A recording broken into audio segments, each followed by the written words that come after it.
Funding for this program is provided by. Additional funding provided by.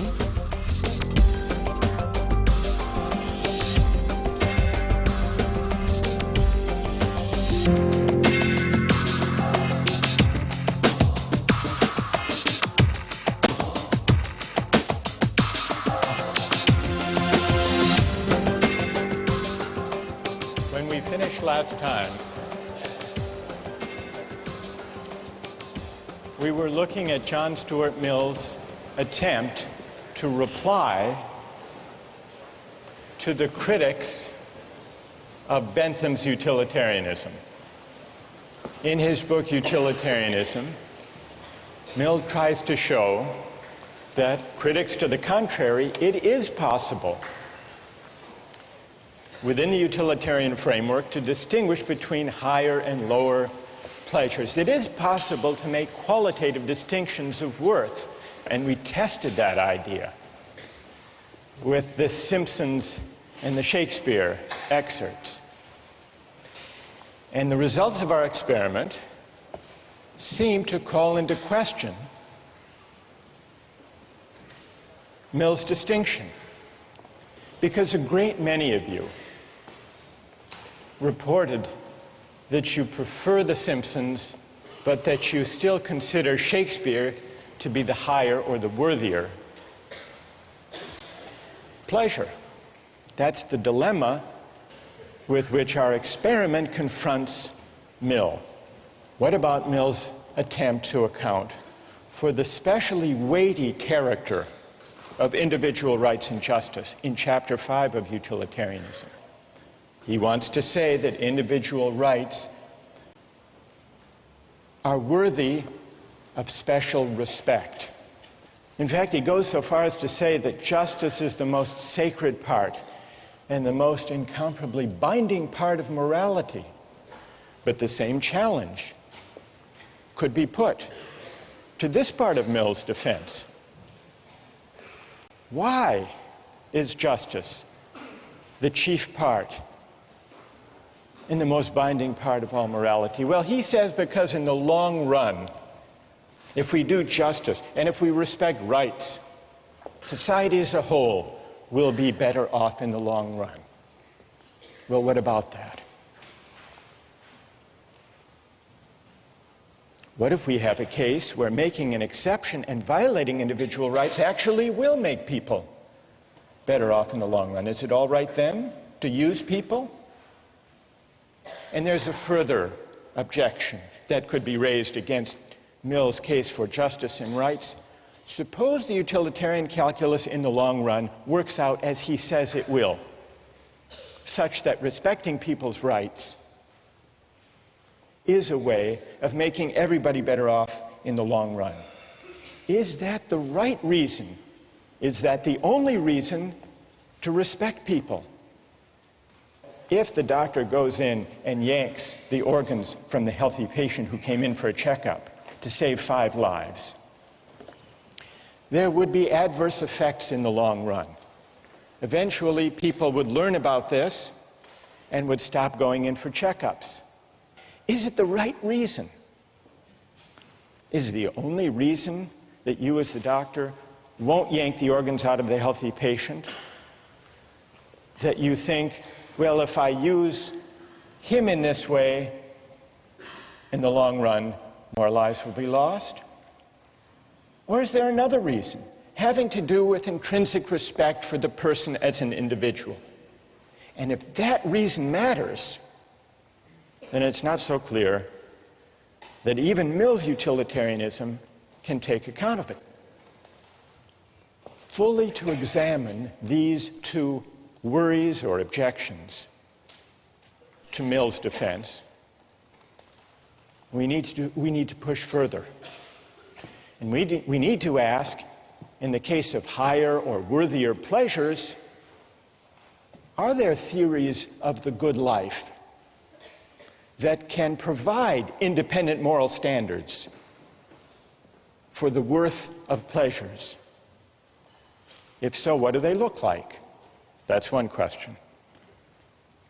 In the case of justice and rights, If we suspect that Mill is implicitly leaning on notions of human dignity or respect for a person that are not, strictly speaking, utilitarian, we need to look to see whether there are some stronger theories of rights that can explain the intuition, which even Mill shares, the intuition that the reason for respecting individuals and not using them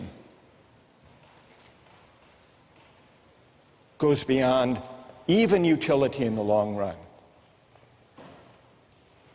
Today we turn to one of those strong theories of rights. Strong theories of rights say individuals matter not just as instruments to be used for a larger social purpose or for the sake of maximizing utility. Individuals are separate beings with separate lives worthy of respect. And so it's a mistake, according to strong theories of rights, it's a mistake to think about justice or law by just adding up preferences and values. The strong rights theory we turn to today is libertarianism. Libertarianism takes individual rights seriously. It's called libertarianism because it says the fundamental individual right is the right to liberty. Precisely because we are separate individual beings, we're not available to any use that the society might desire or devise. Precisely because we are individual, separate human beings, we have a fundamental right to liberty. And that means a right to choose freely, to live our lives as we please, provided we respect other people's rights to do the same. That's the fundamental idea. Robert Nozick, one of the libertarian philosophers we read for this course, puts it this way: individuals have rights. So strong and far-reaching are these rights that they raise the question of what, if anything, the state may do. So what does libertarianism say about the role of government or of the state? Well, there are three things that most modern states do that, on the libertarian theory of rights, are illegitimate, are unjust. One of them is paternalist legislation. That's passing laws that protect people from themselves. Seatbelt laws, for example, or motorcycle helmet laws. The libertarian says it may be a good thing if people wear seatbelts, but that should be up to them. And the state, the government, has no business coercing them, us, to wear seatbelts by law. It's coercion. So no paternalist legislation, number one. Number two, no morals legislation.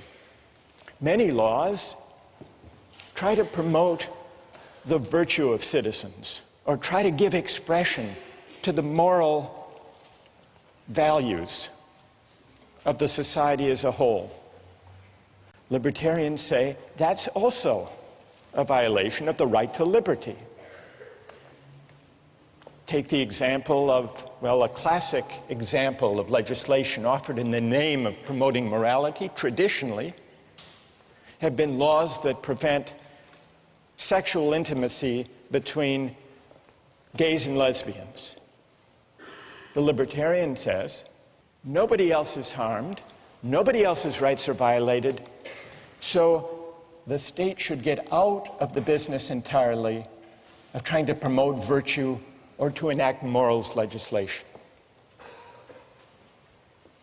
And the third kind of law or policy that is ruled out on the libertarian philosophy is any taxation or other policy that serves the purpose of redistributing income or wealth from the rich to the poor.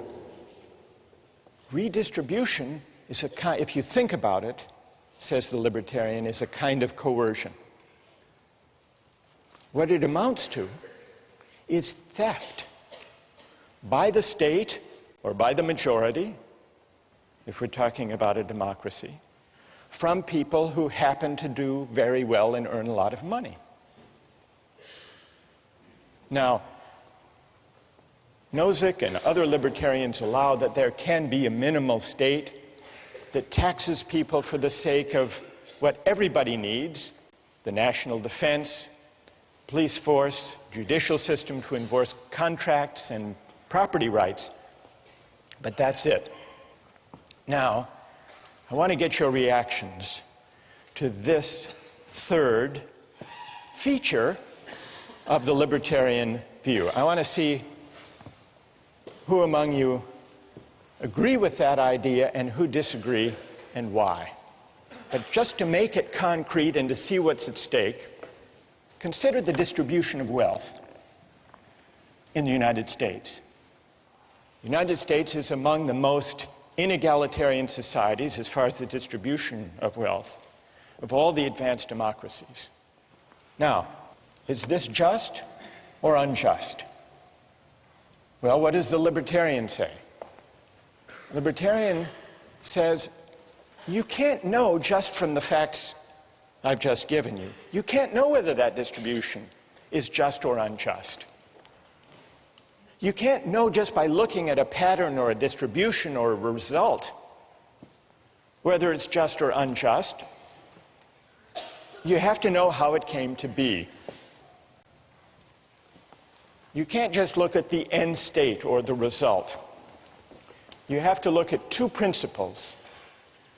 The first he calls justice in acquisition, or in initial holdings.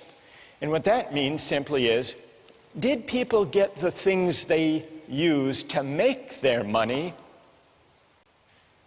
fairly? So we need to know, was there justice in the initial holdings? Did they steal the land or the factory or the goods that enabled them to make all that money? If not, if they were entitled to whatever it was that enabled them to gather the wealth, the first principle is met. The second principle is, did the distribution arise from the operation of free consent? People buying and trading on the market. As you can see, the libertarian idea of justice corresponds to a free market conception of justice. Provided people got what they used fairly, didn't steal it, and provided the distribution results from the free choice of individuals buying and selling things, the distribution is just. And if not, it's unjust. So let's, in order to fix ideas for this discussion, take an actual example. Who's the wealthiest person in the United States? Wealthiest person in the world? Bill Gates.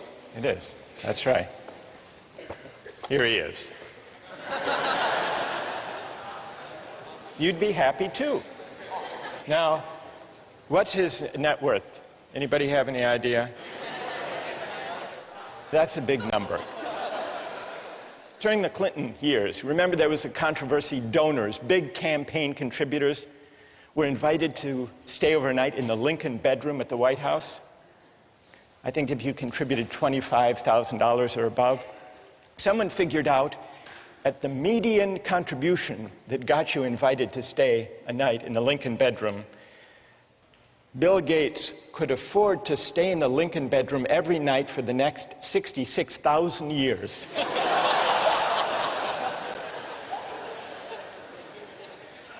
Somebody else figured out, how much does he get paid on an hourly basis?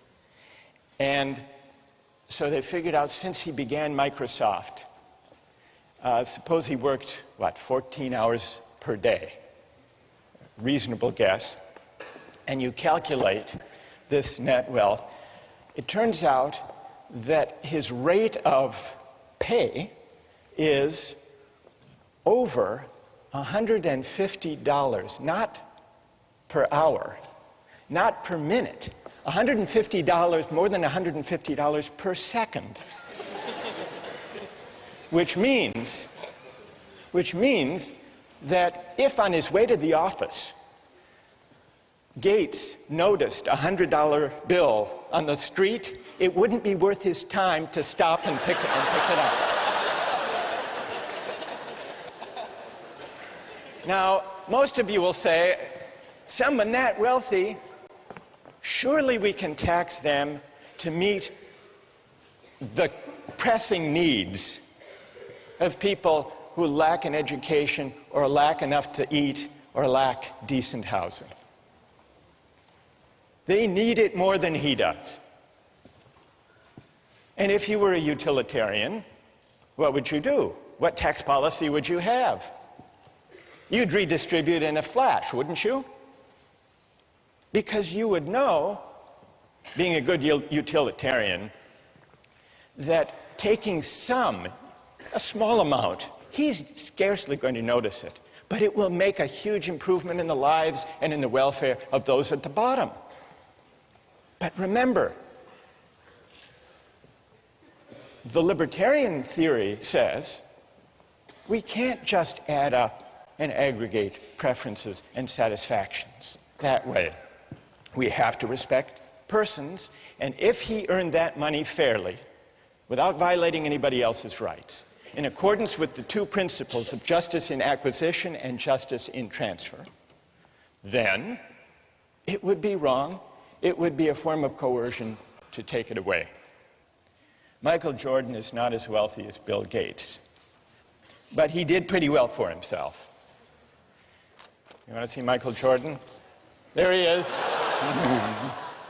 His income alone in 1 year was $31 million, and then he made another $47 million in endorsements for Nike and other companies. So his income was, in 1 year, $78 million. To require him to pay, let's say, a third of his earnings to the government to support good causes like food and healthcare and housing and education for the poor, that's coercion. That's unjust. That violates his rights. And that's why redistribution is wrong. Now, how many agree with that argument? Agree with the libertarian argument that redistribution for the sake of trying to help the poor is wrong? And how many disagree with that argument? All right, let's begin with those who disagree. What's wrong with the libertarian case against redistribution? Yes. I think these people like Michael Jordan have received, we're talking about working within a society, and they received a larger gift from the society, and they have a larger obligation in return to give that through redistribution.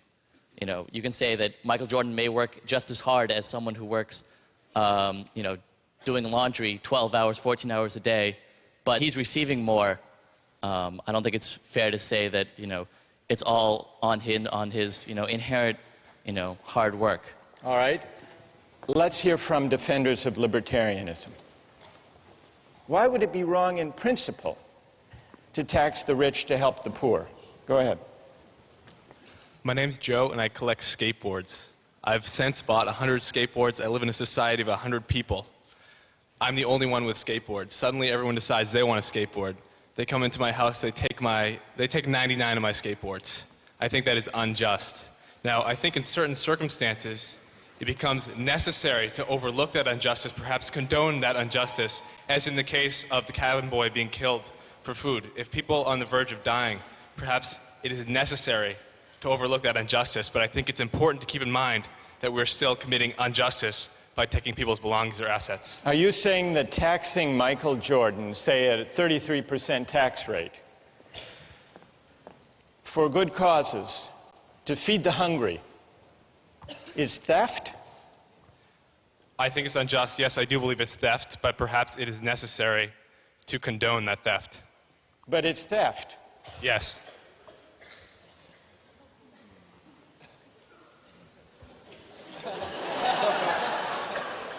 Why is it theft, Joe? Because Why is it like your collection of skateboards? it's theft because, at least in my opinion and by the libertarian opinion, he earned that money fairly, and it belongs to him. So to take it from him is by definition theft. All right, let's hear if there's... who wants to reply to Joe? Yes, go ahead. I don't think this is necessarily a case in which you have 99 skateboards and the government, or you have 100 skateboards and the government's taking 99 of them. It's like you have more skateboards than there are days in a year. You have more skateboards than you're going to be able to use in your entire lifetime, and the government is taking part of those. And I think that if you're operating in a society in which the government doesn't redistribute wealth, that allows for people to amass so much wealth that people who haven't started from the equal footing in our hypothetical situation that doesn't exist in our real society get undercut for the rest of their lives. So you're worried that if there isn't some degree of redistribution, if some are left at the bottom, there will be no genuine equality of opportunity. All right? The idea that taxation is theft. Nozick takes that point one step further. He agrees that it's theft. He's more demanding than Joe. Joe says it is theft. Maybe in an extreme case it's justified. Maybe a parent is justified in stealing a loaf of bread to feed his or her hungry family. So Joe is what would you call yourself, a compassionate quasi-libertarian? Nozick says, if you think about it, taxation amounts to the taking of earnings. In other words, it means taking the fruits of my labor. But if the state has the right to take my earnings or the fruits of my labor, isn't that morally the same as, according to the state, the right to claim a portion of my labor? So taxation actually is morally equivalent to forced labor, because forced labor involves the taking of my leisure, my time, my efforts, just as taxation takes the earnings that I make with my labor. And so for Nozick and for the libertarians, taxation for redistribution is theft, as Joe says, but not only theft, it's morally equivalent to laying claim to certain hours of a person's life and labor. So it's morally equivalent to forced labor. If the state has a right to claim the fruits of my labor, that implies that it really has an entitlement to my labor itself. And what is forced labor? Forced labor, Nozick points out, is what? Is slavery. Because if I don't have the right, the sole right, to my own labor, then that's really to say that the government or the political community is a part owner in me. And what does it mean for the state to be a part owner in me? If you think about it, it means that I'm a slave, that I don't own myself. So what this line of reasoning brings us to is the fundamental principle that underlies the libertarian case for rights. What is that principle? It's the idea that I own myself. It's the idea of self-possession.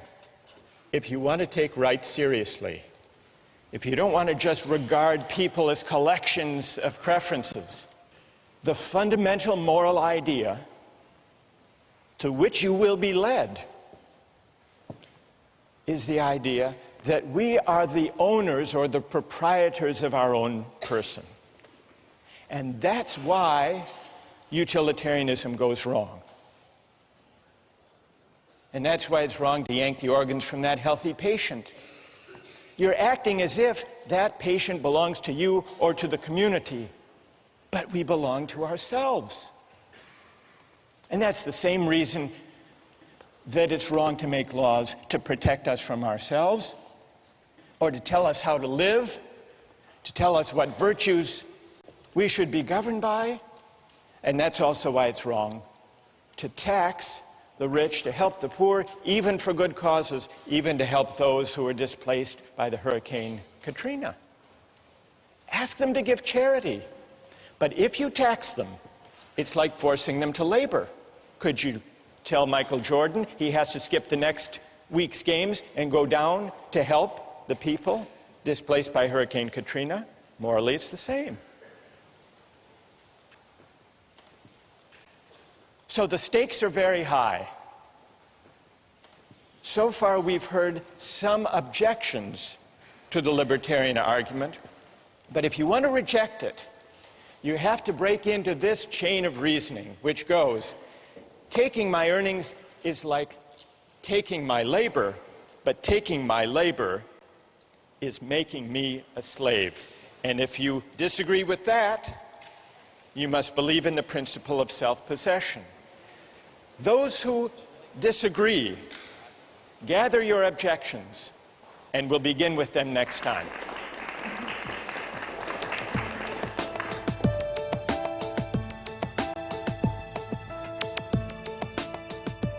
Anyone like to take up that point?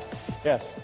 I feel like when you live in a society, you give up that right. I mean, technically, if I want to personally go out and kill someone because they offend me, that is self-possession. Because I live in a society, I cannot do that. Victoria, are you questioning the fundamental premise of self-possession? Yes. I think that you don't really have self-possession if you choose to live in a society because you cannot just discount the people around you. We were talking last time about libertarianism. I want to go back to the arguments for and against the redistribution of income. But before we do that, just one word about the minimal state. Milton Friedman, the libertarian economist, he points out that many of the functions that we take for granted as properly belonging to government don't. They are paternalist. One example he gives is Social Security. He says it's a good idea for people to save for their retirement during their earning years, but it's wrong. It's a violation of people's liberty for the government to force everyone, whether they want to or not, to put aside some earnings today for the sake of their retirement. If people want to take the chance, or if people want to live big today and live a poor retirement, that should be their choice. They should be free to make those judgments and take those risks. So even Social Security would still be at odds with the minimal state that Milton Friedman argued for. It's sometimes thought that collective goods like police protection and fire protection will inevitably create the problem of free riders unless they're publicly provided. But there are ways to prevent free riders. There are ways to restrict even seemingly collective goods like fire protection.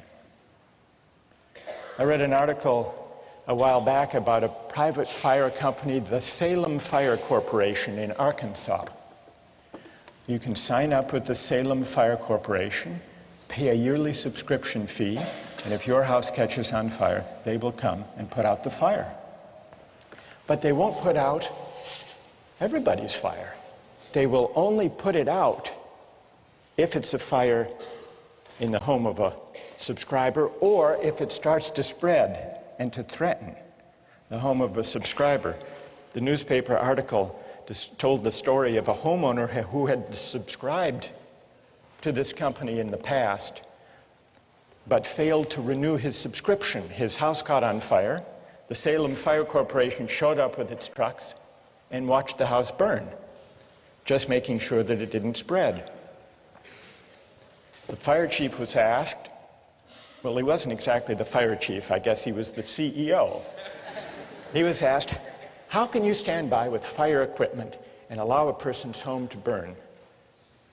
He replied, once we verified there was no danger to a member's property, we had no choice but to back off according to our rules. If we responded to all fires, he said, there would be no incentive to subscribe. The homeowner, in this case, tried to renew his subscription at the scene of the fire, but the head of the company refused.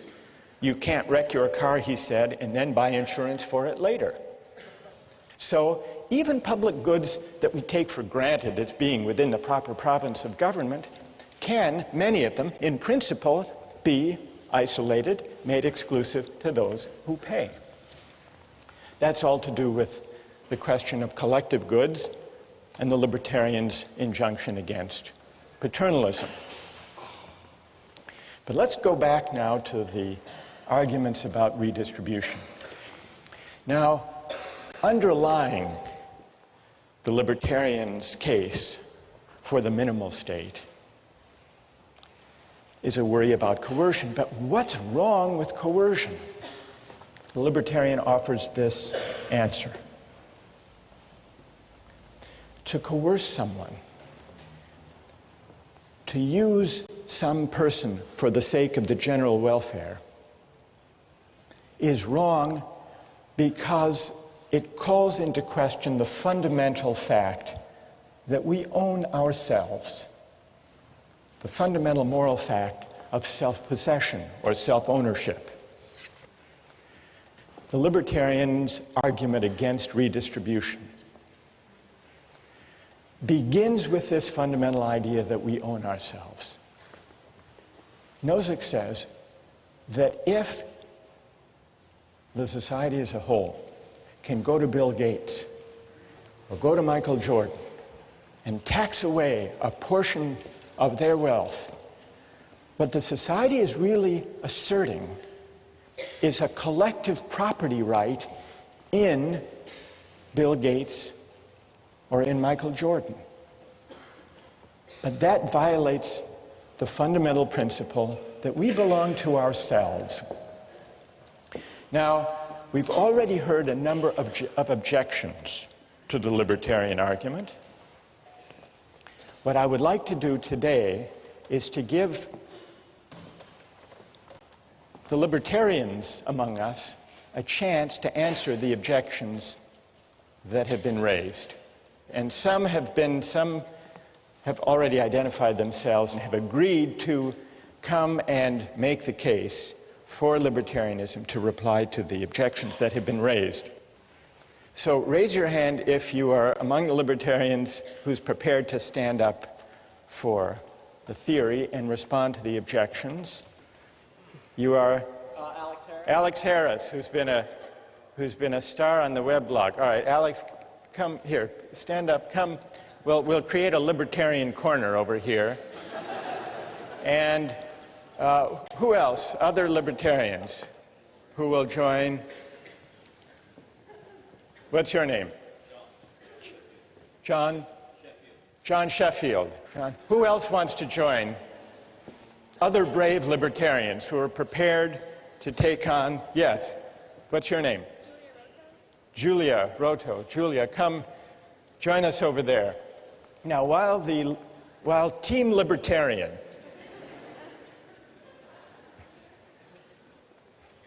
Julia, John, Alex, While Team Libertarian is gathering over there, let me just summarize the main objections that I've heard in class and on the website. Objection number one. And here, I'll come down to, I want to talk to Team Libertarian over here. So, objection number one is that the poor need the money more. That's an obvious objection. A lot more than do Bill Gates and Michael Jordan.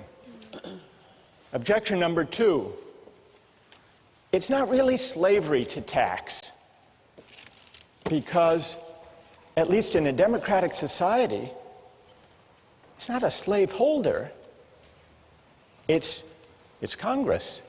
It's a democratic, you're smiling, Alex, already. You're confident you can reply to all of these? So, taxation by consent of the governed is not coerced. Third, some people have said, don't the successful, like Gates, owe a debt to society for their success that they repay by paying taxes? Who wants to respond to the first one? The poor need the money more. All right. And you're? John. John. All right, John. What's the answer? Here, I'll hold it. All right. The poor need the money more. That's quite obvious. I could use the money. You know, I certainly wouldn't mind if Bill Gates gave me $1 million. I mean, I'd take 1,000. But at some point, you have to understand that the benefits of redistribution of wealth don't justify the initial violation of the property right. If you look at the argument, the poor need the money more, at no point in that argument do you contradict the fact that we've extrapolated from agreed upon principles that people own themselves. We've extrapolated that people have property rights. And so whether or not it would be a good thing or a nice thing, or even a necessary thing for the survival of some people, we don't see that that justifies the violation of the right that we've logically extrapolated. Good. Okay. And so that also, I mean, there still exists this institution of like individual philanthropy. Milton Friedman makes this argument. All right, so Bill Gates Chicago. can give to charity if he wants to. Right. But it would still be wrong to coerce him Exactly. to meet the needs of the poor. Exactly. Are the two of you happy with that reply? Anything to add? All right. Go ahead, Julie. I think, Julia, yes. Julia. I think I could also add, I guess I could add that there's a difference between needing something and deserving something. I mean, in an ideal society, everyone's needs will be met, but here we're arguing what do we deserve as a society. And, yeah. And the poor don't deserve the benefits that would flow from taxing Michael Jordan to help them. Based on what we've come up with here, I don't think you deserve something like that. All right, let me push you a little bit on that, Julia. The victims of Hurricane Katrina are in desperate need of help. Would you say that they don't deserve help that would come from the federal government through taxation? Okay, that's a difficult question. I think this is a case where they need help, not deserve it. But I think, again, if you hit a certain level of requirements to reach sustenance, you're going to need help. Like if you don't have food or a place to live, that's a case of need. So need is one thing, and desert is another. Exactly. All right. Who would like to reply?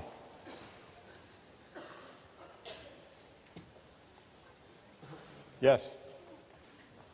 Going back to the first point that he made about the property rights of the individual, the property rights are established and enforced by the government, which is a democratic government, and we have representatives who enforce those rights.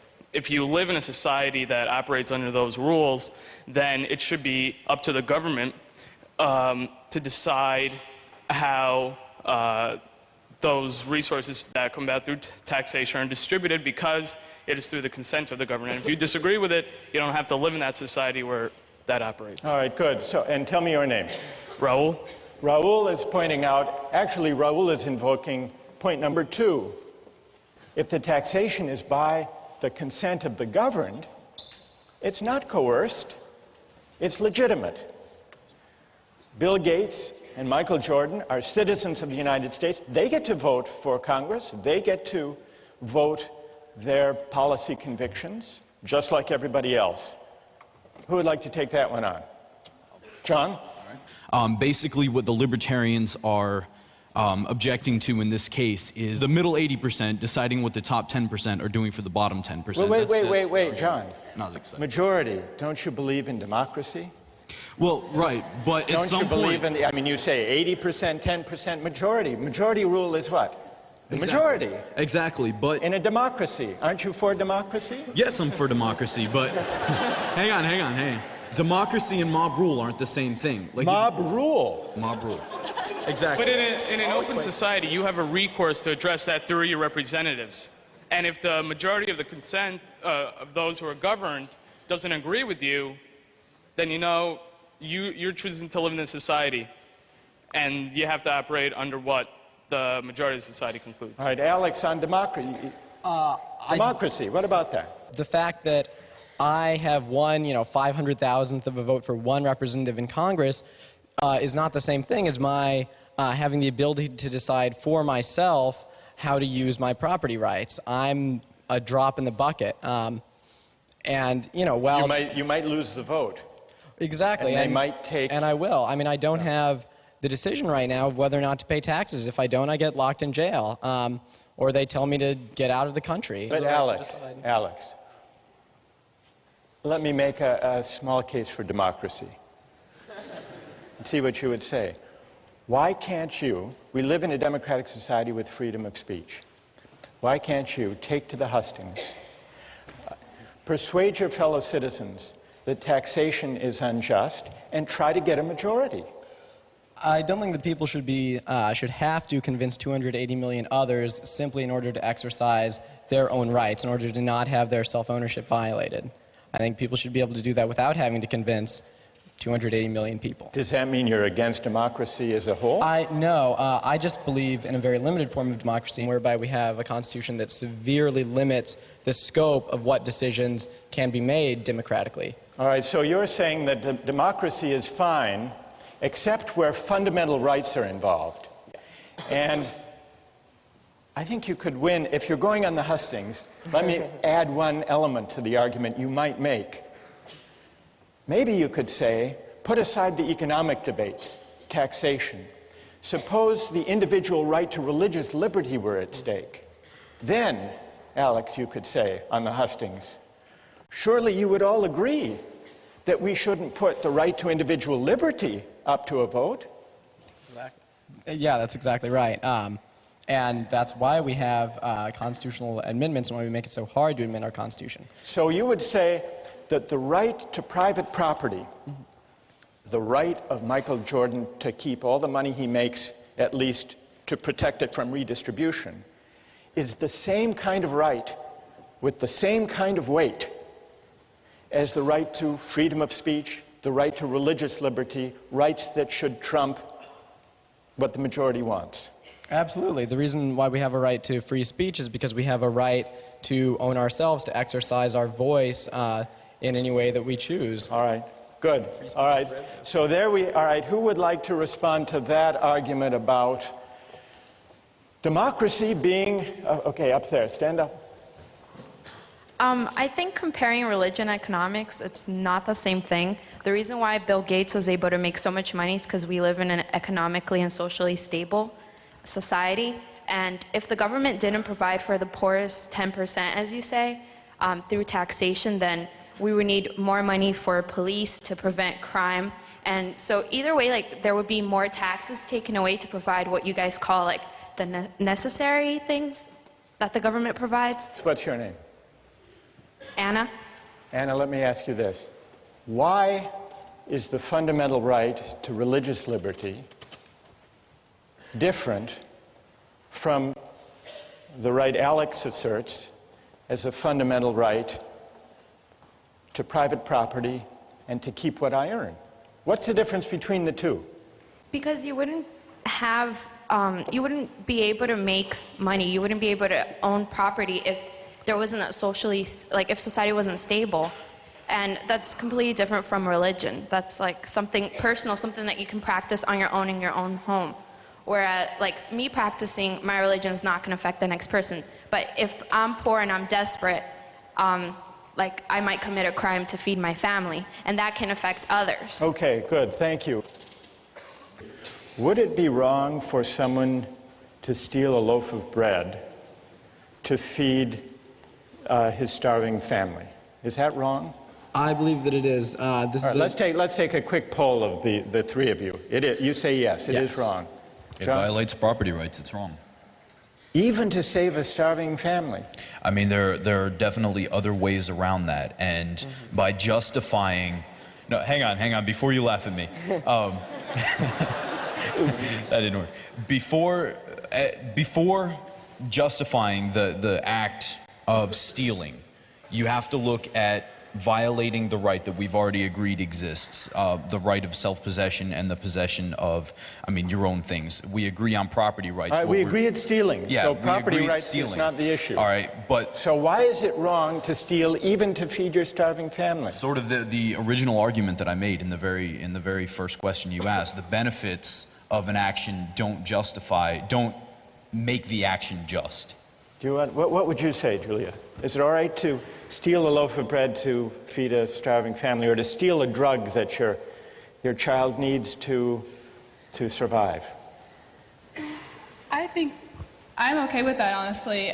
Even from a libertarian standpoint, I think that, saying that you can just take money arbitrarily from people who have a lot to go to this pool of people who need it, but you have an individual who's acting on their own behalf to kind of save themselves. I think you said from the idea of like self-possession, they're also in charge of protecting themselves and keeping themselves alive. So therefore, even from a libertarian standpoint, that might be okay. All right, that's good. That's good. All right, what about number 3 up here?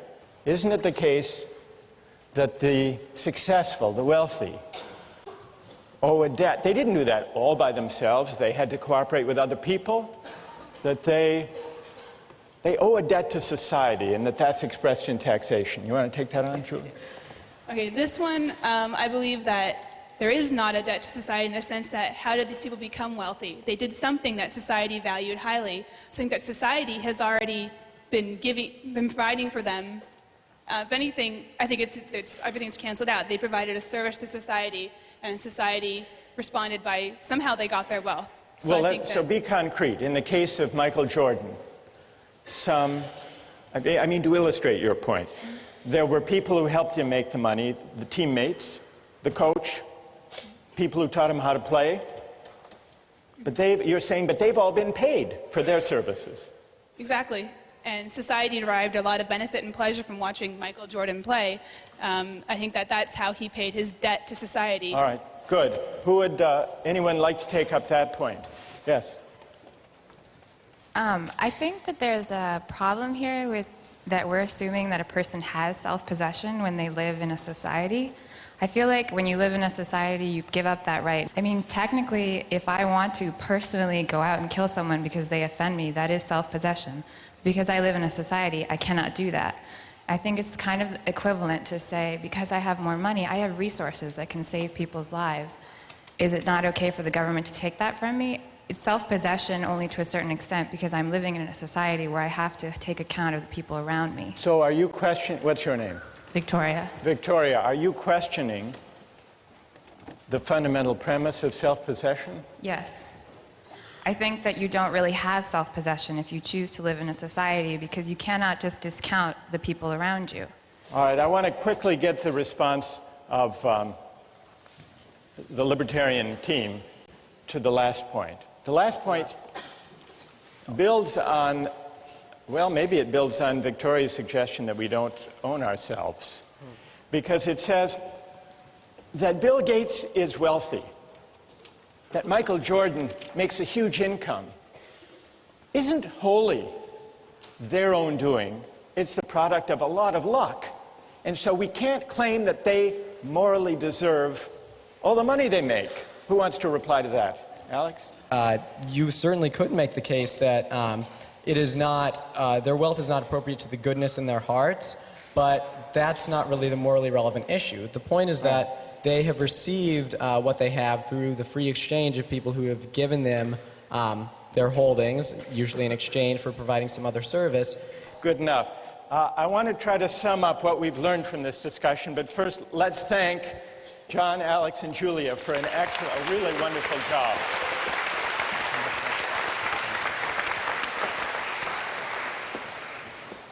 Toward the end of the discussion just now, Victoria challenged the premise of this line of reasoning, this libertarian logic. Maybe, she suggested, we don't own ourselves after all. If you reject the libertarian case against redistribution, there would seem to be an incentive to break into the libertarian line of reasoning at the earliest, at the most modest level, which is why a lot of people disputed that taxation is morally equivalent to forced labor.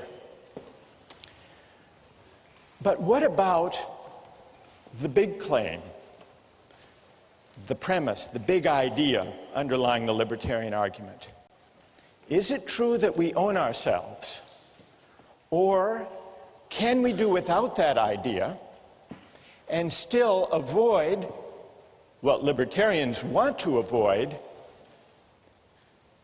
creating a society and an account of justice where some people can be just used for the sake of other people's welfare or even for the sake of the general good? Libertarians combat the utilitarian idea of using people as means for the collective happiness by saying the way to put a stop to that utilitarian logic of using persons is to resort to the intuitively powerful idea that we are the proprietors of our own person. That's Alex and Julia and John and Robert Nozick. What are the consequences for a theory of justice and an account of rights of calling into question the idea of self-possession? Does it mean that we're back to utilitarianism and using people and aggregating preferences and pushing the fat man off the bridge? Nozick doesn't himself fully develop the idea of self-possession. He borrows it from an earlier philosopher, John Locke. John Locke accounted for the rise of private property from the state of nature by a chain of reasoning very similar to the one that Nozick and the libertarians use.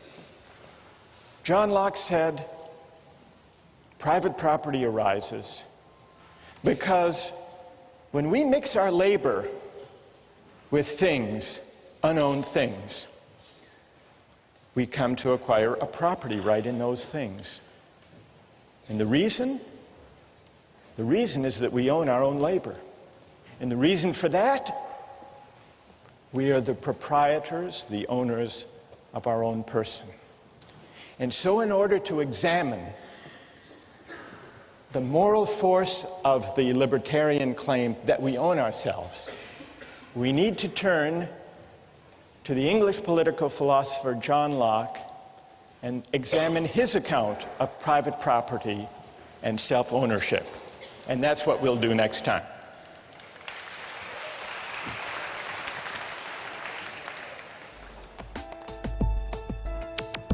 Don't miss the chance to interact online with other viewers of Justice. Join the conversation, take a pop quiz, watch lectures you've missed, and learn a lot more. Visit justiceharvard.org. It's the right thing to do.